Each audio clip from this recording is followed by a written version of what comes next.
Peace stars, welcome to another episode of the Die Knicks podcast. It's your boy Eru.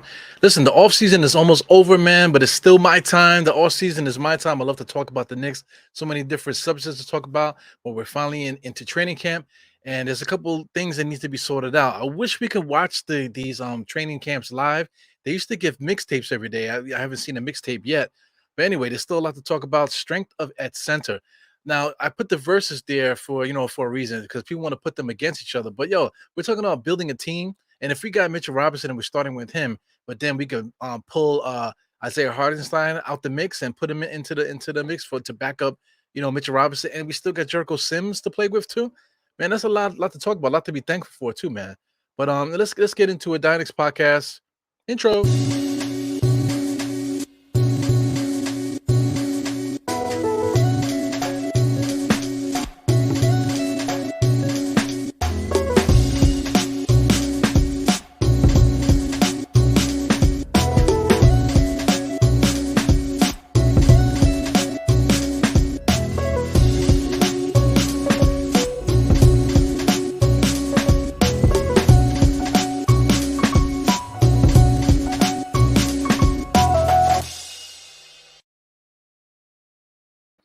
Yeah, back again, Dynex podcast. Yeah, man. So this is like kind of like an evil rant kind of thing here, but I don't want to get too crazy in with the nonsense, with the yelling and the screaming.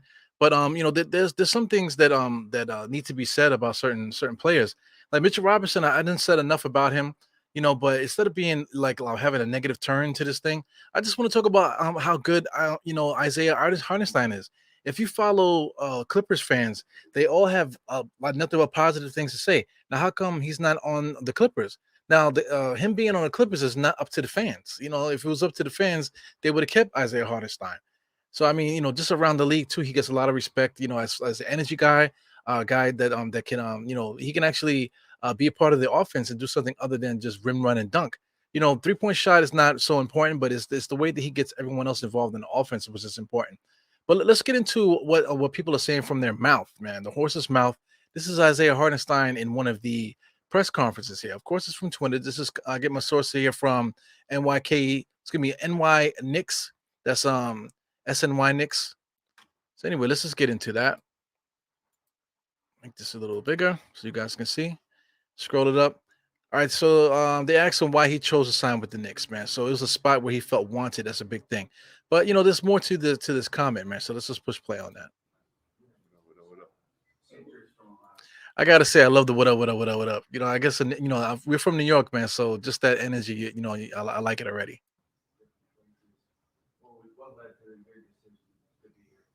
I think it was a spot where I felt wanted. I mean, that was a big thing coming into it, finding a place where, first of all, I can bring something, and I thought I can bring something that they didn't have. Now, listen, he just said that because he's just speaking freely. But he, as the interview goes on, he gets like a Eureka moment. Oh shit, maybe I'm putting down Mitch. Just the New York media, they like to start shit. So like just like this video, I'm quite sure there's articles out already that I don't know because I blocked all those guys. But let's continue what he was saying. To help them win, and it's a good situation for me. I mean, I think coming in, bringing something different than what they had before, and Than what they had before. What they had before is still on the roster. So I mean that jumps out at me, man, because I don't know if they had conversations with him or maybe his people were saying something, or maybe this was the pitch that they gave him before he showed up to training camp because we didn't really see him too much all summer. He kind of was just doing his own thing, doing his training, whatever. I mean that they don't have to train with the team because he doesn't know anybody. They can get together and get to know each other. But I mean, guys are entitled to do whatever they're gonna do in the off season. For they have time for their family and things of that nature. But I just think that it's so ill that he kept saying that something different that was here before. But let's continue on. I mean, Mitch does great stuff, but me just bringing something different on the offensive end, and then defensively was really good at rim protecting last year. So just still keeping that, and just thought I could bring something different to the team to help them win. Man, I love that. I freaking love it. So I mean, it's nothing like what do you want to say? You know, honest competition. Because at the end of the day, these guys are not going against each other. They're trying to improve the team as a team, as the team builds and stuff this for this offseason and entering the training camp. And they're going to be competing against each other head to head in camp, so they're doing that right now. So I mean, just to have a guy with that can match you, because Mitchell Robinson, the money was he was paid the money. A lot of fans, are big fans of Mitchell Robinson, but they don't want to engage in no other conversation but just pay that boy, pay that guy, whatever, pay this guy. He shot 70% from the field and this, that, and the other, blah blah. Wilt Chamberlain and all this, man. But I mean, there's other people in the NBA that do the same thing. So I mean, a lot of people just disregarded this guy, but as soon as we signed him, now everybody is an expert on Hartenstein. So that's basically what he had to say there. So I just think that's really cool to hear from his mouth, because he could not stop saying that I'm going to bring something different. I'm going to bring something different, different than what we had before. But like I said, what we had before is still on the roster. So I think that's pretty freaking ill to me. So there's another part of this conversation, but I just want to say what's up to whoever's in the chat here. Shout out to Geraldine. Geraldine was number one. East Blue Drew, my man is becoming a regular on the chat here. So this is just East Blue Drew here. Uh, I like him in Obi training in the summer too. Yeah, were they training in the summer? I didn't really see too many videos of those guys. They probably thought Mitch would be gone. Yes, that's a big freaking point. East Blue Drew. The whole team is in honest competition from guards, wings, every single position. Because we talked about it too with Blue in the face. The team can go 10 deep. That's at least 10 deep. And then you can even go further to 12. And then you got guys like Deuce McBride that are not even in the mix. A couple of other guys too, like that guy Svi. Can't never will ever pronounce his last name, and a couple of other guys that are nice and hungry to at least to let everyone see them. And I'm quite sure everybody wants to make the team, so everybody's gonna be playing their hardest. A lot of guys are just happy to be here, but now you're here, so now let's really start playing some basketball. Now you have other guys that came here just as hungry as you, just as good as you, but if you're that good, prove it. One thing I want to say about this whole thing with Mitchell Robinson is that he tends to pout when Tom Thibodeau pulls him out and things of that nature. So and then he's worrying about roles, saying, "Oh, I'm just out there getting cardio." He's quoted to say that. He said that, Mitchell Robinson, "I'm just out here getting cardio," talking about how much muscle that he got, and he always throwing up the muscle signs like this, whatever. So he puts a lot of pressure on himself by just stuff that he's saying and stuff that he's doing. So now listen, we got to do this just as athletic as you, but he adds more things to the table, like he was saying in the video there. And now you're on the hot seat. Now the thing is Mitchell Robinson on the trading block right now? No. But for the simple fact that Leon Rose said that we're going to continue to be aggressive, he said that so many times. He said it like freely. Like he was, "Oh yeah, no, I believe in this guy, I believe in this guy, I believe in that guy." But then when Alejandro asked him, he was like, "Oh yeah, we're going to be aggressive. We're going to be aggressive. We're definitely going to be aggressive." He kept saying it. So the writing is on the wall. Hartenstein, if Hartenstein could prove that he could play really well and Mitchell Robinson is pouting, guess who's going to be out? Mitchell Robinson probably will be on his way out.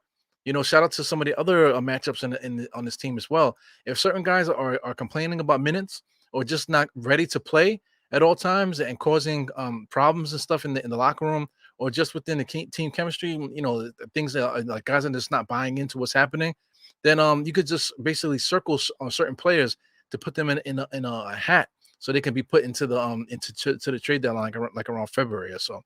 We'll know very soon. Very soon. Everybody keeps saying Christmas. I know I've been saying Christmas for the longest time. So Christmas is coming. Christmas will be here in no time, because right now it's September. You're talking about September, October, November, December. 3 more months. We're talking about 3 months, and we'll know everything that we need to know about this roster and to move forward. So speaking of moving forward, let's just watch the second half of this video here. Let's see. This is they're comparing him to. They asked him about Joakim Noah basically, and so somebody says that they said he's a good comparison for his game, except that Hartenstein's a better shooter. So anyway, let's just play the video, because I mean I hate seeing the videos with quotes on it, because you could just play the damn video. Yeah. Yeah. Look at how they respect the reporters. The reporters want to be there, but I can barely hear their question because they're irrelevant. You know what I'm saying? They're just like me. This right now, I got a podcast. I'm talking about it. So whatever I have to say is irrelevant to some people, right? Only certain places are relevant to people because everybody's there, right? Same thing with these beat writers. Like they think they're relevant because they're there, but I can barely hear them. So I don't care if they're there because I don't even know who's talking. They don't even introduce the person talking anymore. You know, they don't say, "Hey, this is like Howard Beck or whoever that used to be out there." They don't even announce them anymore. So you just hear somebody mumbling in the background. So anyway, let's just get into what he was saying. Yeah, I mean, we talked about that in actually in summer league. I mean, because I watch a lot of guys, and he's one of the guys that actually didn't know how good he can pass until I watched him, and so that's something I can definitely bring to the team. A lot of energy. I don't think there's a lot of players in the league that consistently every game will play with the same passion and energy as I do. So I think that's a good comparison. Just a little better shot, a little bit. Yeah, I think that's funny. He has like the nerd laugh. Let me just get a little bit more of that. I love it. I mean, I could just totally play that all day long. I think I might put that in one of my videos there on the side, just watching. I'm gonna leave this up there just so I can see him on the side of the screen there. But he's a goofy dude. One thing he did say that he has a lot of energy. You know, he doesn't. There's not too many people in the league that bring the energy that he brings. Shout out to guys like you got Plumlee. You know, this is what he is like. You know, basically his peers in the NBA. You know, Plumlee. You want to say DeAndre Jordan, those type of guys. Those guys are good. You know, DeAndre Jordan in his peak was really just a power guy, rebounding blocks, dunks. You know, just really powerful. Say like Plumlee. Plumlee is very athletic. He's able to get into spots and stuff like that. He can't really shoot too much. He's been trying to shoot. He's just very athletic. You know, so a super rim runner and being able to finish on the inside, that type of thing. You know, Hartenstein kind of brings all of that together. He brings the rim running. He brings the passing. Like they're comparing him to Joakim Noah. So listen, I can totally see. It's not that the fact that we're going to start running plays for him. It's just that we're just going to have the offense running, and just for the simple fact that Hartenstein is a good basketball player and he can read defenses and make decisions. They're going to encourage him to do that. You know, so when he does get the ball, instead of just like looking for a pass to get out, he's going to actively be a person creating offense. You know, like I said, not necessarily running offense to people. See that's where the conversation ends a lot of times because when you talk about a player like this, somebody just like not even an option. He's just a player on the court, number fifth option out of five. You know, so he's that's not necessarily an option on the court, but just the simple fact that he can play, you can just utilize certain things that he can do well on the basketball court. But that doesn't mean we're going to run offense through him. Like 95% of the offense is going to be run through him. You know, we all know Jalen Brunson's the point guard. I would like to see Fournier get a little bit more ball handling, duties. Of course, RJ and Randall, they're definitely going to be the ball should be funneling to them because those are our scorers. RJ and Randall should have the ball funneling to them. So if you got Brunson with the ball in his hands, getting his, but also trying to get other guys involved too. Then you got Fournier who's looking to get the jump shot, but he's also looking to get other guys involved. So once those guys do their movements, you can even add Hartenstein to this because if Hartenstein gets the ball, then you can have Jalen Brunson moving in, Fournier moving, and then like I said, the ball should always be coming right at RJ and right at Randall at all times.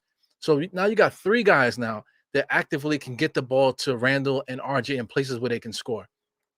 So now we done did so many videos about Randall and RJ. You know, Randall, we don't want him dribbling. So, he's very effective scoring once he gets the pass. You know, you can't really stop him. Then he also got a lot of slimmer. He's been working on a floater, a couple other things too, to get shots off the dribble to what it looks like. You know what I'm saying? So once if you got three guys creating offense in this way, then you're gonna have Julius Randle just roaming free, being able to do what he does without all the pressure. Same thing with RJ. RJ is not a good dribbler. You see, this guy Hanlon. I just do not like the way that they're training him. They're doing his breakdown, build up stuff. I really don't like it. It messes up with your flow and stuff. You have to develop a whole new flow. So I mean, RJ has a game that's really good. There's certain things that you can improve on, but I don't agree with the breaking down of the game and stuff. So I'm really looking at RJ. Hopefully RJ can improve. He should, because I mean, this is year 4 now, for RJ. So, just naturally he should improve, So I'm expecting him to do well. But RJ for the most part, he only works well if he's being worked on a screen. You know what I'm saying? If he has a screen in front of him, now that you just took away his defender, so now he's free to do what he does. But he's I wouldn't say that you need RJ to break down defenses, But if you have somebody like Hartenstein, we'll get into some more video with Hartenstein. If you watch Hartenstein and how he plays, let's say if he's setting the pick for RJ, he just gives him more options. And then you have to stay with Hartenstein because not only can he shoot it, but that's not the major thing. But as soon as he gets the ball, he's an option for a lob, and he's an option to get that hockey assist too. To get the ball moving in the right direction. So all that stuff is really important, man. So let me before I get into a video, let me see who else is in the chat here. So yeah, you got my man East Blue. Shout out to Shaw. Shaw's everywhere too, man. Shaw got his own podcast, man. It's, nowadays, so Shaw's still popping in and always showing love to everybody, man. So that's definitely I know what you're doing. I know what you're doing, trying to get some name recognition, but I get it, man. You know what I'm saying? But they're always supporting. I'm just joking around and stuff. You're always supporting. Shout out to Evergreen. I'm dying for Evergreen to get up in here with me. Shout out to Maroon Sounds. This is one of the best DJs you will ever see, man. Maroon Sounds. You can follow him on Instagram. He's usually more active on Instagram. I did hit him up about getting on the pod, man. But like I said, I'm a one-man show. I need some interns, man. Can somebody hire me some interns? I need some help over here. But anyway, said fam, if Hartenstein can attempt a jumper, Mitch is in trouble. Yo, Hartenstein can shoot. But like the point I'm trying to make is that like we didn't get him to be that guy. We didn't get him to be a stretch three. We just got him to just add to what Mitchell Robinson does. Actually, like I said, shout out to Evergreen. Me and Evergreen had a big spirited conversation about Mitchell Robinson a few months back. I think Hartenstein does everything Mitchell Robinson does. There's not even anything to talk about. That's a fact. But he just adds a little bit extra stuff which Mitchell Robinson would do. So I'll get into some highlights in a second. Yeah, I've been getting cooked as far as copyright strikes and stuff like that. But like I said, it's more important for me to get the conversation going rather than worrying about copyright strikes and stuff like that. It's just as long as they don't mess up my channel, I'm good. Whoever can get the credit, make sure they get the credit. But just don't screw up the message, man. I'm trying to get that shit going. Shout out to Jay Cruz, who was hanging out with me a little earlier. You have yeah, I got you, man. All right, so let's go on. We got Sherwin. Mr. Sherwin is here. Good evening. Hartenstein, a rim runner. Am I blind? He is, man. But we'll get into some video in a second. Just want to make sure I say what's up to you guys. I got Basketball Prophet. It's a new face here. Did you see what Obi said about Hartenstein? No, I did not. Please link me. Let me know what he said. Because I mean, if there's any of these beat writers making these quotes and stuff like that, I'm not gonna see it because I blocked all of those bastards, man. I don't give a damn what they have to say. I don't care about any quotes that they're trying to get out there. But if you think it's important, Basketball Prophet, please let me know in the comments, man, and we'll definitely talk about it. I'll see if I can find it actually while I'm talking here. So let's get into some actual video, some actual footage of Hartenstein. So I mean, this Hartenstein is just basically like a I don't want to say hype video, but this is really just Hartenstein.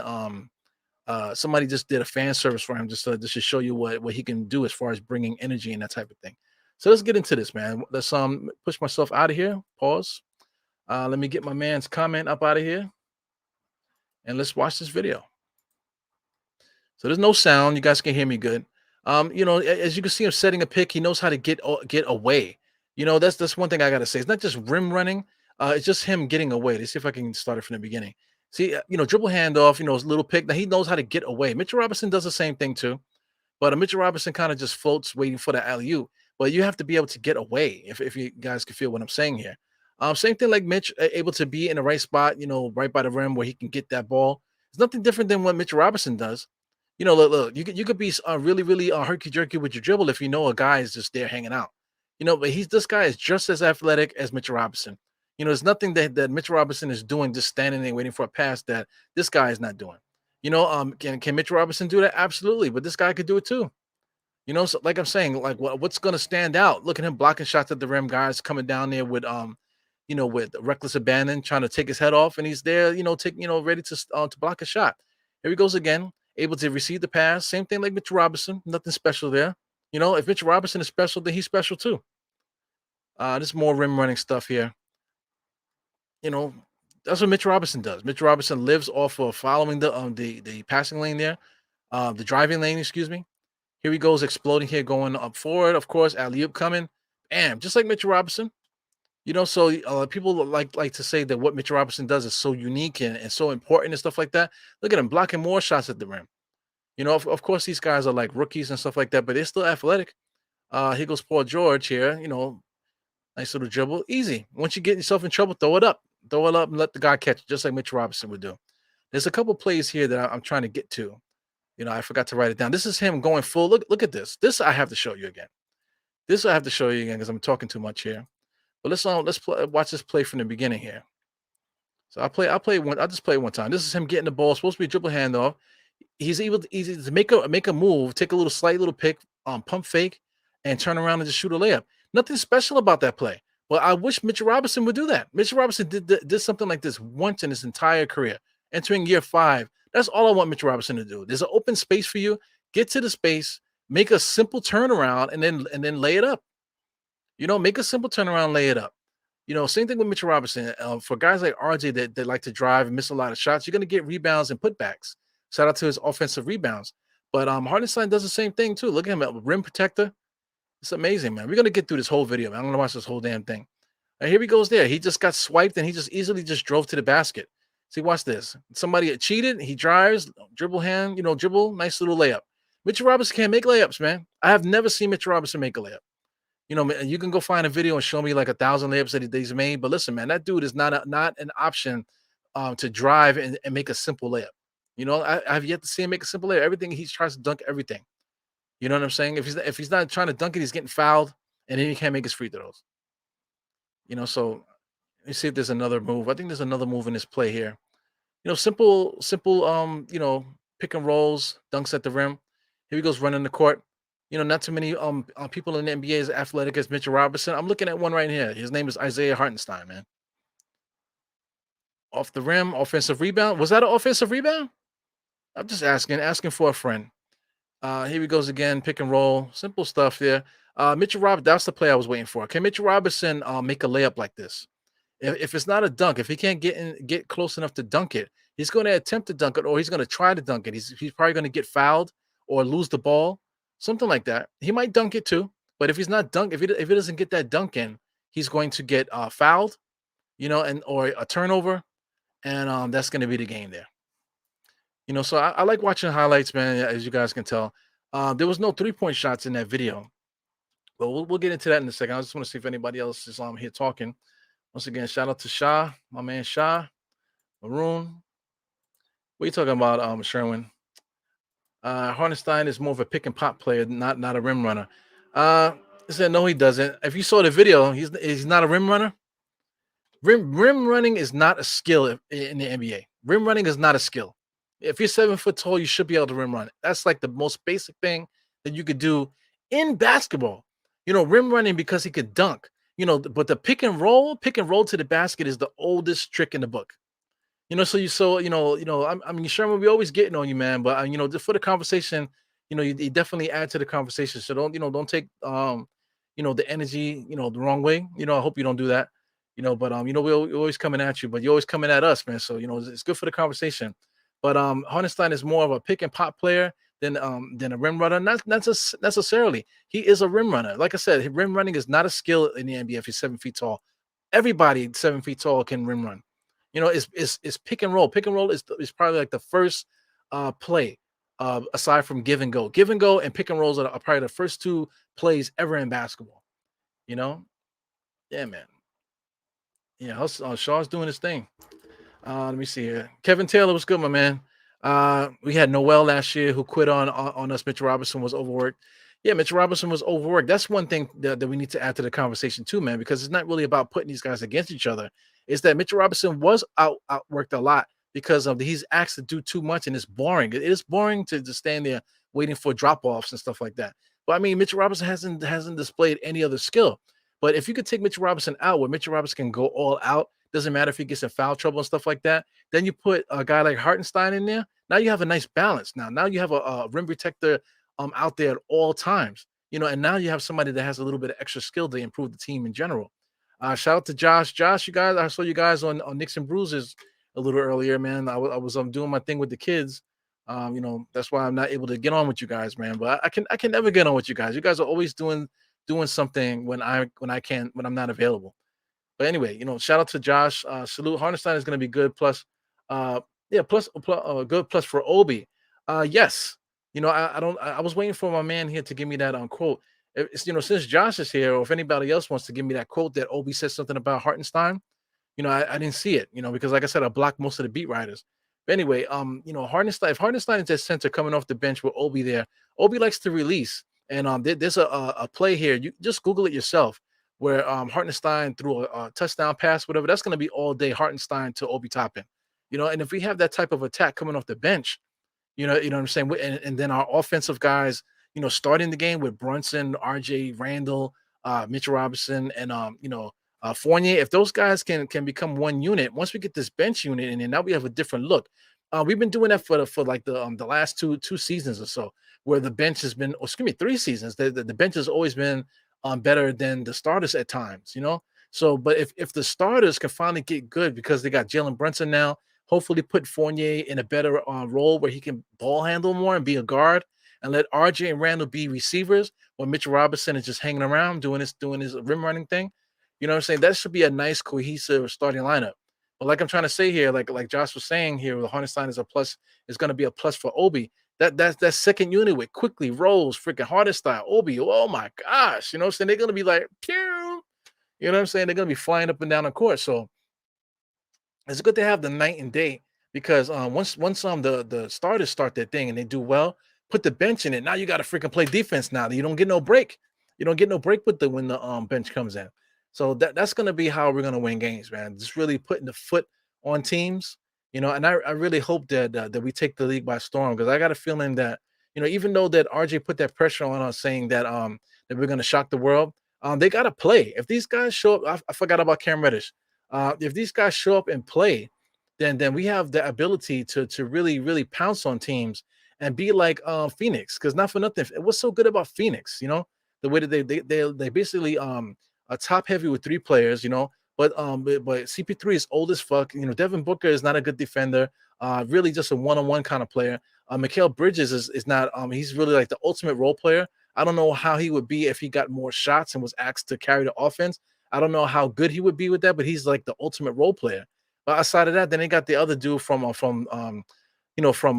Barbados, you know, this like a pouty, freaking pouty, you know, complaining already, and then the freaking preseason didn't even start. He's already complaining to the media and stuff with just being a Debbie Downer. So what's so good about that team? You know, they was good for like the last 2 years, you know, but I'm not convinced that they're going to be good. Look at Jay Crowder.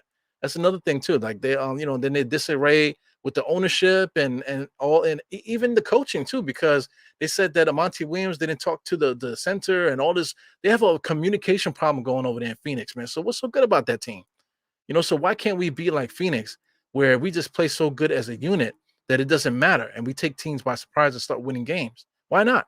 You know, why can't Jalen Brunson have that effect, the same effect that CP3 had for that team? You know, why not?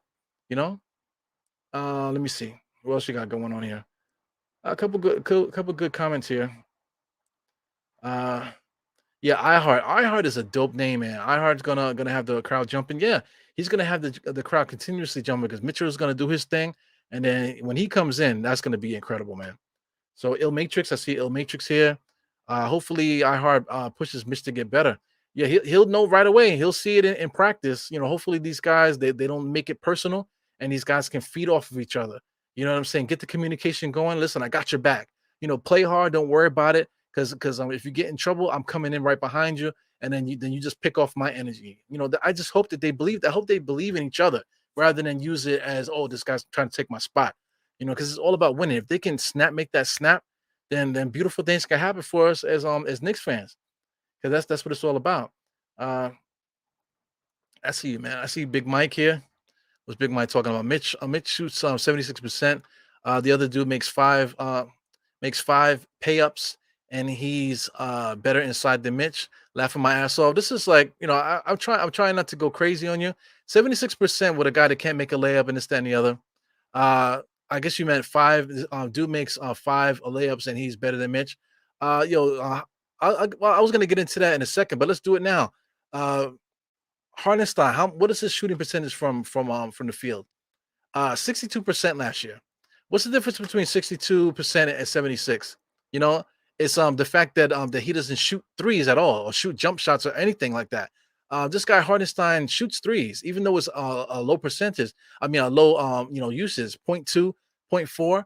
But put that into the math where with the three point 0.5, it's gonna be 5.4 attempts per game.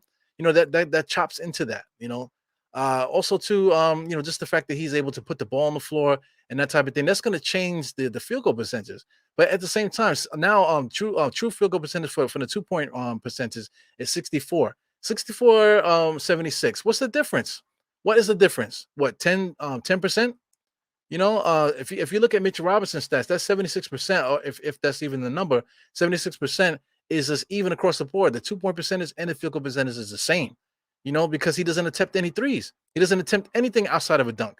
So if you're not attempting anything outside of a dunk, why does that make you better than another person? So anyway, narratives like that make me very upset, and I'm trying to have a good day. So, Mike, I'll leave you there, and let's look at some jump shots. Just so we can take a look at Hartenstein's jump shot for a little while I calm down because Mr. Mike trying to start some shit today. Here we go. Just him, trailing. They waited for him. Take him a little long to get that jump shot off, but it looks better than a certain center that we have. Not that I'm putting one against the other. Step back 3 point shot. They let him shoot it. That's the Houston Rockets. They let him shoot it. Didn't even come out there. He can hit it. Here he goes again. Another transition three. They think that he can hit that shot. That's why they got him doing that. It's a nice way to get guys off and let the offense take a break. Here he goes in there, going to the corner. Got a bad pass, was able to recover. Nice follow through there. His arm is not in his face like Mitchell Robinson. He's able to lean out. Here he goes. I'm actually dribbling, shooting the ball as the shot clock is going down. He was able to hit that. That's against the Knicks, by the way. Let's watch a couple more jump shots. There's one where he actually does, right in his face. Bam. You're not gonna guard him. DeAndre Aiden. Excuse me. Nice little jump shot there. That was my man from and his percentage would be up there too. You know. So Mitchell Robinson, can he shoot threes? I've seen him shoot a million threes and make them in practice, man. Can he make it in the NBA game? Is a whole different story, man. We're not playing 2K. Nobody has a controller stuck up his ass. So I'm waiting for this. He made some dribble where he actually stepped back a little bit. Here's another 3 point shot. See, the centers don't want to come out, to let him shoot. So I think it's pretty cool to see that. There's one move I think we might have missed it. I don't know if it's towards the end here. This is all just jump shots. It's nothing so crazy. Wow, look at his jump shot. Jump shot is a jump shot. Here he goes in the corner. Okay, I think we might have missed it. He made a move where he actually made a dribble move to get loose, man. It definitely was in this thing there. So anyway, do your own research, man. I'm just putting it out here for conversation purposes here. But anyway, let me drop this here. This is his stats. I'll leave the stats there for anyone that wants to look at that while I'm talking. But shout out to Big Mike. Kevin Taylor. He makes more plays like Kyle O'Quinn is still a good player, man. Kyle O'Quinn, I think the last time I checked, I think he's like 31 or 30, 31. So he's still young. Why is he not in the NBA? I thought Kyle O'Quinn was good. If you look at Kyle O'Quinn's advanced stats, or maybe even push his up to 36, to the 36-minute thing, the stats are like starters numbers, talking about good percentages, good rebounding, totals and points, and even passing too. His passing is up there for a big man, and he's not in the NBA. You want to know why? Because of the damn 3 point shot, man. Shit is so whack. Shout out to the projections for next year, Basketball Reference. This is according to the 36-minute thing. So quote unquote, if he played 36 minutes, he has a chance to get 16, 10, 4 assists, 1.4 steals, 2.2 blocks. 3 points shots is 1.2 attempts. So this is if he played 36 minutes a game. This is a guess. This is not like what happened. This is a guess. If the same production over more minutes, this is what he would likely would average. But that's not necessarily accurate. It's fun to talk about. I like to talk about that.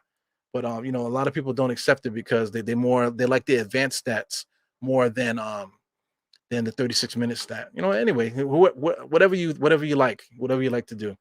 Mike Hart is an excellent two behind Mitch. Yeah, but like I'm trying to say, Mitch Robinson is actually an excellent two on the bench as well.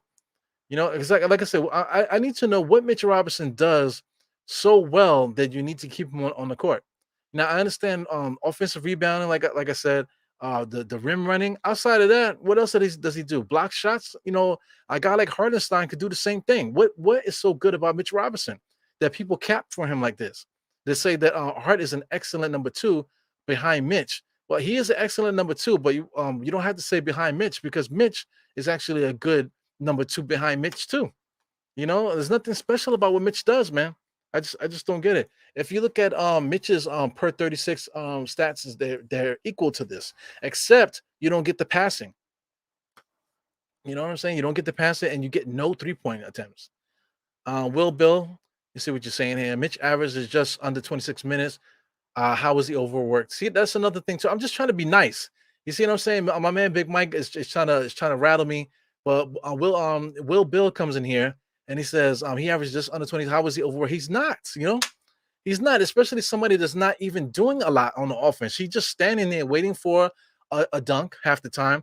Last year the Knicks that hardly ran any pick and roll for Mitchell Robinson. So Mitchell Robinson was just eating off of just standing there waiting for the ball to come to him, or just getting offensive rebounds and going back up, that type of thing. Getting it off the rim and dunking it back in. I don't even know what to say. Uh, I gave you the link. I don't know where you send it to, man. I don't have what's the name, Twitter open right now to check it. Anyway, let me see the quote. Okay, this is the quote. Thank you, Mr. Basketball Prophet. Thank you very much. I'm gonna be. It's gonna be amazing. He's definitely a great passer. He's telling me always know I might pass it. Having a big like that, being able to pass out of the post, stretch the floor is amazing. See, listen, like this is just talking basketball, man. So I mean, I get it. A lot of people like to will take this and say that Obi Toppin is getting at Mitch. No, Mitch is good at what he does. That's the problem. See, I could talk against Mitch Robinson, and it might sound negative, but I'm just saying, like, I'm just being real. Mitchell Robinson cannot do the things that Isiah Hartenstein doing. But I could say that without saying that Hartenstein is going to be, Hakeem Olajuwon. Nobody's saying that. I'm just saying that there's skills that he does have that's different than what Mitch brings. And then Obi Toppin, this is the quote here. I trust Basketball Prophet. He sent me the link. I can't get to it right now. It's a little hectic over here. But if he's saying this about Isaiah Hartenstein, do you believe him now, or do you believe me? We're basically saying the same thing. So you can get on me about whether Mitch Robinson's a number one or whatever you want to say. But look what Obi's saying. Obi is going to have a great time playing with Hartenstein. And not only them, we should be having a great time too. It doesn't matter if your favorite player or whatever narratives you're trying to play out there for the conversation, where you're trying to pack people up and I'm going to show you I'm smarter than you, man. Get the fuck out of here. Like we're supposed to be enjoying ourselves playing basketball, talking about basketball. So if Hartenstein is playing well, coming off the bench with Obi Toppin and all this stuff, so we should be freaking ecstatic. If the players are saying that, then let's stop talking about this guy against this guy. Oh yeah, oh so he's so much better than him. Ha ha ha! Laughing my ass off. That is such a corny freaking argument, or a corny way to go about stuff. I see it all over Twitter. I'm about to cancel my Twitter account. Because I'm tired. I'm kind of tired of looking at it. I don't engage in those conversations anymore because it gets me upset. I'm just there really for certain people that post stuff. That I like to use for the podcast, actually, because it makes my life easier. But just getting into those conversations with those guys and even listening to Twitter Spaces is just so toxic. Nobody's talking about basketball over there, so it's like, what's the point of even being involved in a conversation, or just like an energy like that, man? You know what I'm saying? So let's just get back to basketball conversations. Hardenstein is going to be really good for us. You know what I'm saying? Not Patrick Ewing level. So why does he have to be there? Just for the simple fact that he's on the team. Like I said, I keep saying we can go 12. We can go 12 deep with this roster. We can go 12 deep. So I'm bigging up all 12 players, and I'm not putting one down to big up the next. I'm telling you, all 12 players can be, could be in the rotation. And I'm not even talking about guys like Deuce McBride and stuff like that. This is without mentioning him. And some of the other players that we picked up at the bottom of the thing here that are basically training camp invites. Even those guys are pretty good. You know what I'm saying? So it's ill, man. So I know Big Mike. I'm getting a little excited, but hey, listen, I got a podcast. I got to talk about something, man. Yeah, it's better. It's definitely better in video form. So I'll look for that. I'll look for that. I wish I would have had it queued up, but it's dope though. So I mean, Mr. Kevin Taylor. Kevin Taylor, contributes to the comments. I appreciate that. When you're playing him, you're hurt. You're hurt and you overwork. In the meantime, Noel is twisting his braids. Yeah, man. Mr. Nerlens Noel gave his life for us, man. Not for nothing. He played so well for us during the COVID season. So he gave us what he gave us. He gave us a discount, and then we made up for it in the next year with a $10 million contract. Now he's with Detroit, and he's starting the season hurt over there too. So whatever. Thank you for your service, Nerlens Noel. Without Nerlens Noel, there would be no Hartenstein and Mitch. So the combination of Hartenstein and Mitch is it should be more than enough to tackle the NBA. And then I didn't even say nothing about Jericho Sims. You know, let's check out what Geraldine is saying. Even the difference is that Phoenix has a better coach that understand the game. Yeah, I get that. Definitely. My man over there, he's like a hard ass, but not a hard ass like Tom Thibodeau. He's a hard ass like Popovich, and he's basically from the Popovich school there, and he's a Knick, so he's a Van Gundy disciple and that type of thing too, man. So that is a difference, big time difference, with their coach compared to ours. But it is what it is, man. But Tom Thibodeau, for all the things that we say about him, listen, I'm not gonna sit here and cap for him. Like I said, I got to keep reminding people if I say anything nice about Tom Thibodeau, just remember that this is here and it's also on my YouTube header. You know what I'm saying? I just don't like Tom Thibodeau as a coach. I think he's a fraud. You know what I'm saying? Is he a good basketball mind? Somebody to talk to, somebody to talk basketball with, maybe grab a beer. I don't drink anymore, but maybe grab a beer and talk basketball. Yeah. I'm not going to disrespect him because he's an NBA coach. I'm not an NBA coach, so I can't sit and claim that I know how to do his job better than mine. But at the same time, too, just like Geraldine's saying there, certain coaches you could just tell are just better at navigating this thing, with the pressure on, making decisions and things of that nature. Some guys are just better at that than others. Tom Thibodeau, I would say, is like a bookworm. He's like one of those guys that just always studying, always looking at basketball. You know what I'm saying. You can see that based on, you can make the assumption based on what we visually see or what we think we know about him. He just looks like that. All he wants to do is look at videotapes of basketball and stuff like that. It seems like that's all he wants to do. Um, Shout out to J Cruz there. Yeah, you got a two head monster. Yep, absolutely. Arguably the best bench in the league. Yeah, I'm trying to tell you. Let's believe. Let's believe in it. Let's put the energy on that. Will Bill. He came into the league hurt, missed a lot of games in his young career. Uh, yeah, Mitchell Robinson, he came into the league underdeveloped. That's one thing. Everybody knows the story. You're not here to get the story. You guys are diehard fans. That's why you're in the chat. Speaking of diehard fans, man, absolutely. Nick's a Tom show. Salute to me. Yeah, salute to you too, you motherfucker. Listen, man, I curse on my show, man. You know what I'm saying? So, it would be dope to have you guys on, or if you guys have time on your show too, man. I wouldn't mind popping in there too, because just if I could throw a subliminal out there, you guys are extremely important for the culture, and people seem to forgot about that. So a little subliminal message there, man. So salute to you guys. I know everybody feels the same. Respect to you and what you guys do over there, and how you guys have flipped the script a little bit, and are really doing good work over there. So salute to you, man. What else? Basketball Prophet. Hartenstein shoots 75% with 0 to 3 feet. Mitch shoots 78% with 0 to 3 feet. Listen, man, this is advanced stats. I'm not into advanced stats. Advanced stats. If I start looking at advanced stats, I probably would just like just go. I probably would be admitted into like a insane asylum right before your eyes. My wife will probably just call the cops. Somebody will come in here and drag me off the stream and stuff like that. So I can't get into advanced stats because it drives me crazy. I don't want to get into those conversations. I don't belong there. Just like somebody that's an engineer. I tried doing engineering when I was in college, man. Those people in there are just a different kind of person, man.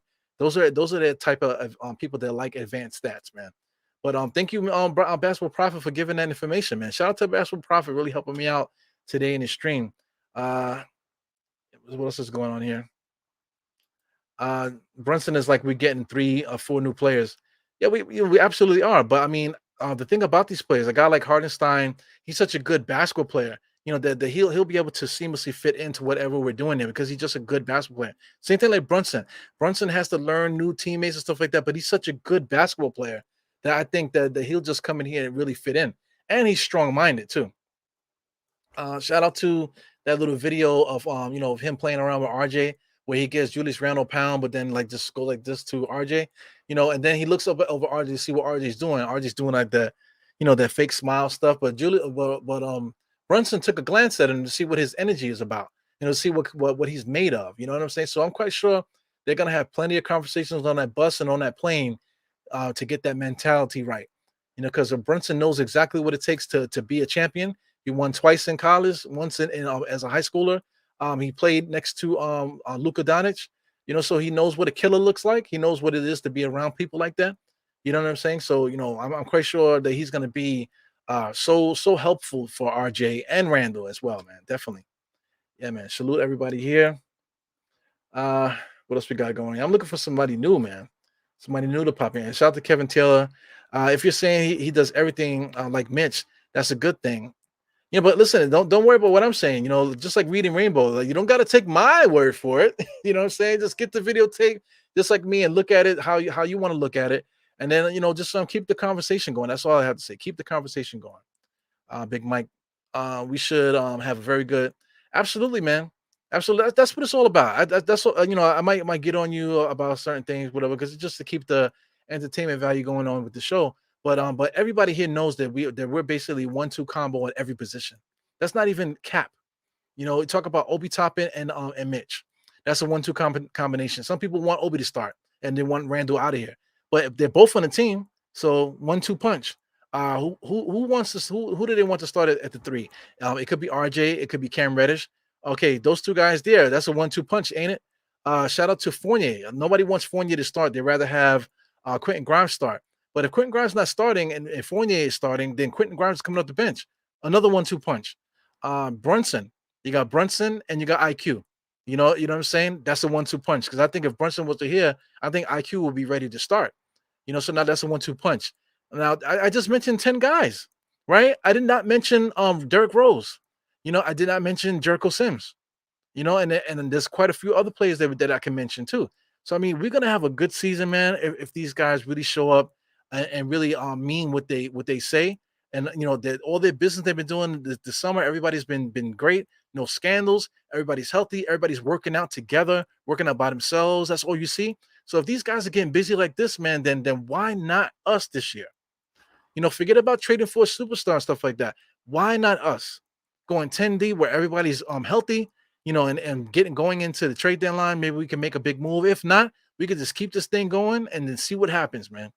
Because I'm quite sure teams don't want to see a team like the Knicks that can put fresh players out there that are quality fresh players.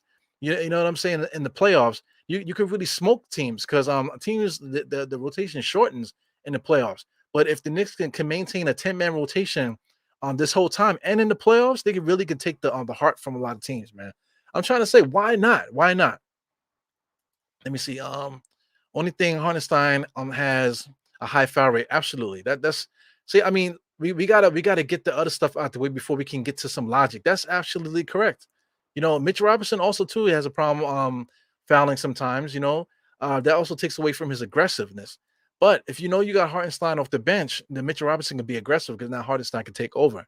And if God forbid both guys get in foul trouble, we got freaking Jericho Sims, man, which I think that he should be making another leap as well.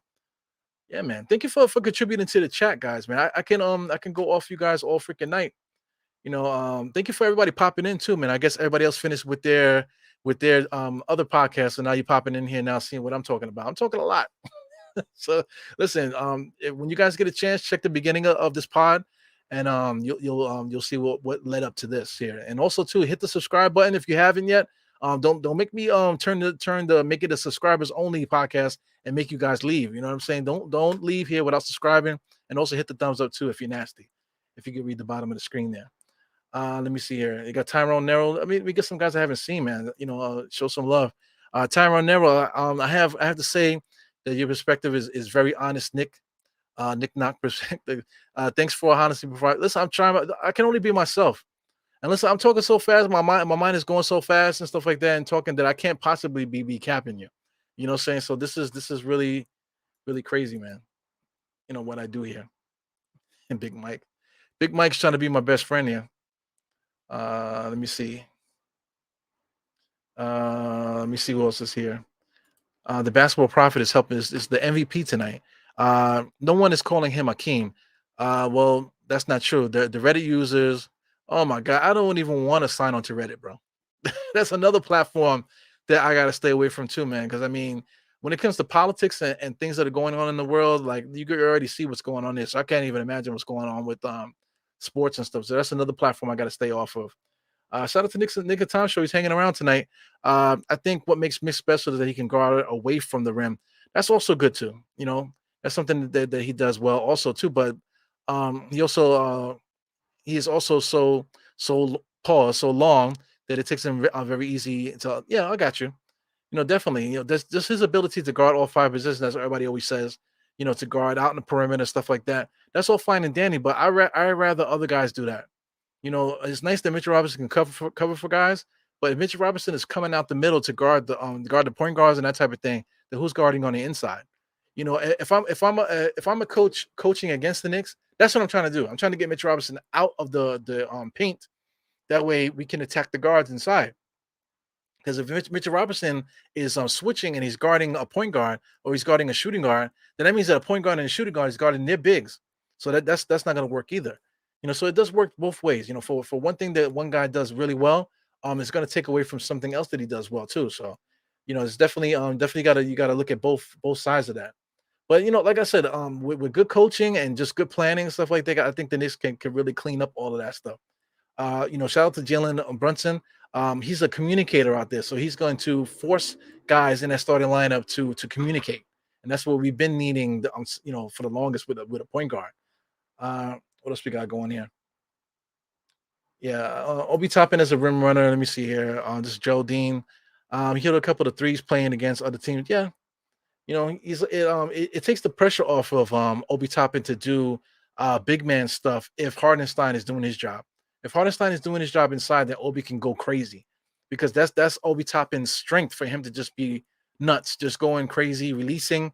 What I'm saying. Instead of being in a position of playing defense, he's already trying to get an alley oop on a fast break. So for the fact that he does that, having Hartenstein and Mitch Robinson around is very valuable, man. We don't take plays off because we always got somebody in there that can clean up those mistakes. Let me see, man. Uh, what else we got going on here, man? I'm just spitting crazy, man. I'm trying to see if anybody new is here. Shout out to Pudge is finally here. Yo, Pudge, you spent your $10 yet? I have another giveaway. I was gonna do it the other night, but I got all bent out of shape because I actually got ghosted like 3 times this week already. You guys don't know that. You don't know that unless I say it on the pod. But I got ghosted 3 times. I was supposed to have 3 guests, and all 3 of them ghost me. One guy did get back to me.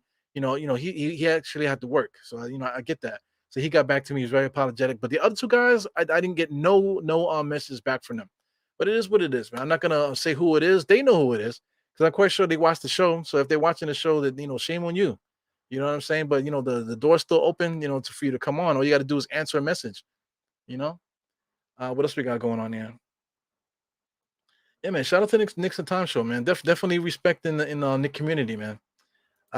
There will be more scripts for you. Yeah, absolutely, my man. Absolutely. What else we got going on here?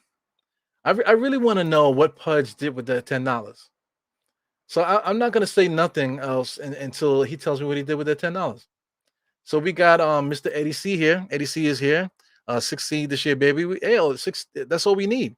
The Knicks, with our roster, the way that we play, getting into the 6 seed, that's a good thing because once we get into the playoffs, 6 seed, I'm quite sure whoever we're playing, they don't want to play us.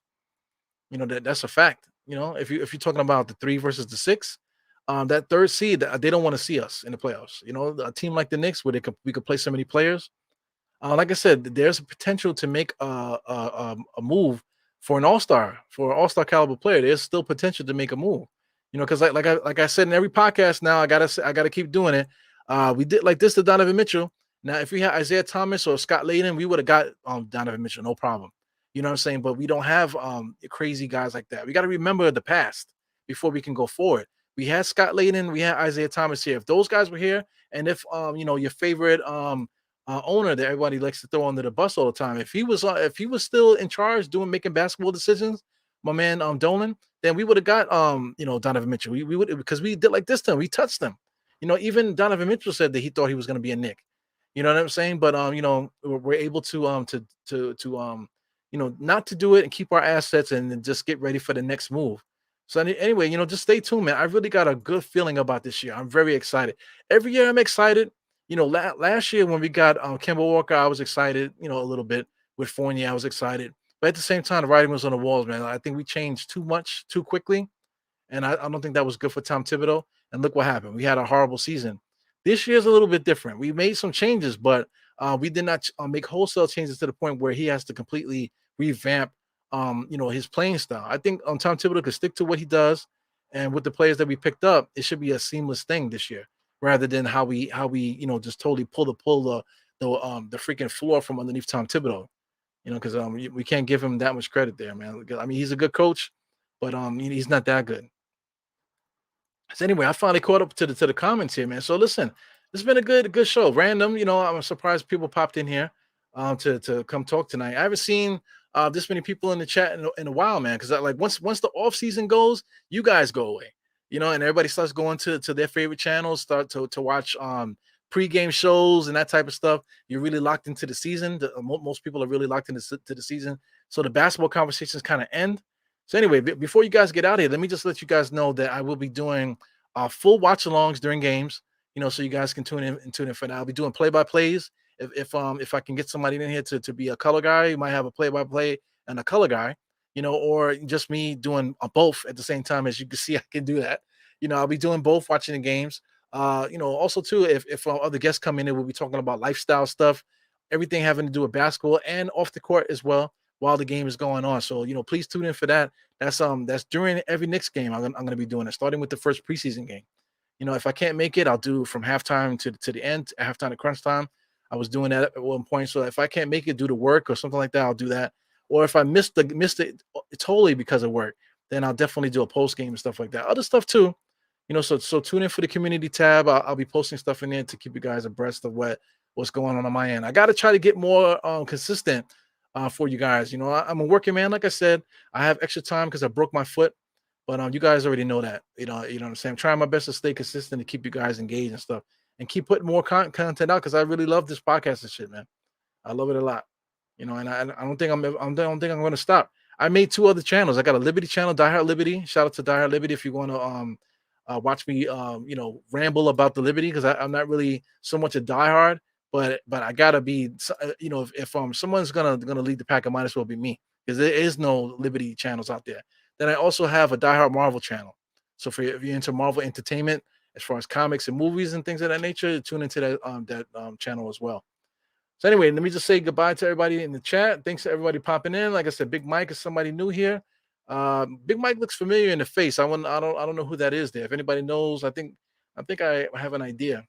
But thank you for popping in here, hanging out with me tonight. Did Pudge, did you say what you spent that $10 on that you got on the giveaway? Let me know, man. Anyway, this is your boy Eru. Let me get this up out of here so you guys can see me clearly. We out of here. 4 fingers to the forehead, tucking the thumb salute, and I see you guys next time. Probably tomorrow. Anyway, peace. Have a great night.